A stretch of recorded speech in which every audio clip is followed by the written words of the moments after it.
السلام عليكم ورحمة الله، ازيكم عاملين ايه؟ يا رب تكونوا بألف خير. طبعا اليوم الأول للكتاكيت أول حاجة بنحطها للكتاكيت خالص هي محلول جفاف. طبعا ممكن نجيب المحلول الجفاف ده من الصيدلية البشرية، وممكن نجيبه من الصيدلية البيطرية. أنا جبته من الصيدلية البيطرية أفضل. يعني حبيت ان انا اضرب عصفورين بحجر واحد. هقول لكم عملنا ايه. لو جبتي محلول جفاف من الصيدليه البشريه هتحطي كيس المحلول على اللتر ميه او على نص لتر وخلاص. لكن ده محلول جفاف من الصيدليه البيطريه. ده بيعالج الجفاف والاجهاد والاسهالات واضطرابات الجهاز الهضمي وكل حاجه. يعني هتحط لهم منهم معلقه اول يوم، وبعد كده هتحتفظي بالكيس عندك لحد لما اي يوم تاني يعني بعد الشر يجي لهم اسهال هتستعمليه بعد كده. يبقى انت ضربتي عصفورين بحجر واحد ولا لا؟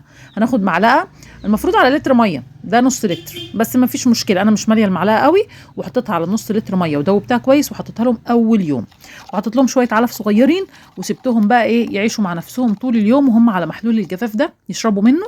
وطبعا لو حابه تعملي كده تمام، مش حابه تعملي كده ممكن تحط لهم معلقه سكر في الميه او معلقه عسل اسود.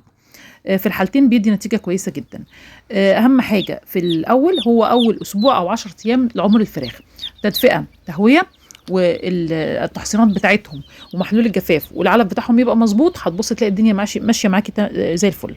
لو عدى اول اسبوع او 10 ايام تمام، هتلاقي الدنيا كلها مشيت معاكي زي الفل.